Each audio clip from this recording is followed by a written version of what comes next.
दोस्तों, आप सबको दिनेश दधीची का नमस्कार। आज मैं जिस कवि की अंग्रेजी कविता का भावानुवाद हिंदी कविता के रूप में प्रस्तुत कर रहा हूं, वो भारत की एक ग्लोबल लेवल की बिजनेस कंसल्टेंसी सर्विसेज कंपनी में उच्च अधिकारी हैं और बंगलौर में रहते हैं।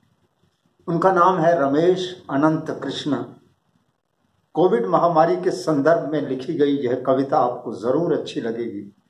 इसका शीर्षक है इफ आई डाई। इसकी ओरिजिनल टेक्स्ट आपको इसी वीडियो के नीचे मिल जाएगी। तो सुनिए हिंदी में यह कविता, अगर मैं मर जाऊं। अगर मैं मर जाऊं आज ही, मैं ये नहीं कह रहा हूं कि मर जाऊंगा, लेकिन अगर मैं मर जाऊं, क्योंकि मौत तो हर किसी को आती है और आजकल तो हवा पर सवार होकर ज्यादा ही तेज गति से आ रही है, लिहाजा अगर मैं मर जाऊं तो मेरी स्मृति में रसोई घर की गंध लेना जरूर याद रखना। मेरा मतलब है वहां वो खास गंध जो खाने की चीजों से आती है।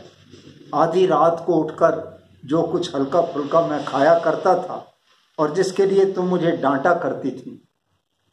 याद करना कैसे मैं कार की चाबियां मेज पर ही भूल जाया करता था और कैसे बिस्तर पर लेटते ही मेरी पीठ से वो टिक की आवाज आया करती थी। और भूलना मत उन आंसुओं को देखना भी जो हमारे बेटे के गालों पर होते थे उस वक्त जब तुम उसे ज्यामिति पढ़ाती थी।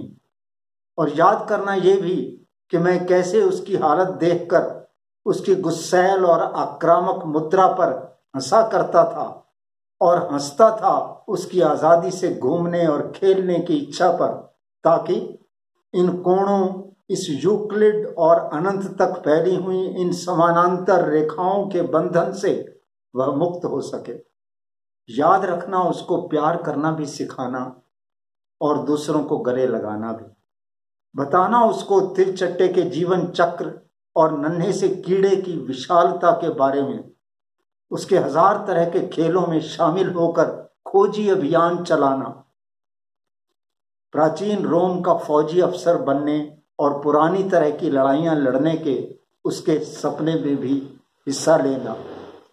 उसको यह बताना भी याद रखना कि अंधश्रद्धा इंसान को क्या बना देती है, कि कैसे पाखंडी बाबा को परजीवी चेलों की जरूरत होती है, कि कैसे भगवान की कोई बनी बनाई योजना नहीं होती, कि कैसे धूर्त आदमी सबसे पहले राष्ट्रभक्ति और बलिदान के झूठे महिमा मंडन का सहारा लेता है। उसे सिखाना कि जिंदगी धर्म, मजहब और इंसानी पाप के बंधनों से मुक्त रहकर जीने के लिए होती है, कि जिंदगी में अगर कोई बंधन है तो वे सिर्फ वही हैं जिन्हें लोग उसके मन में निर्मित कर देते हैं।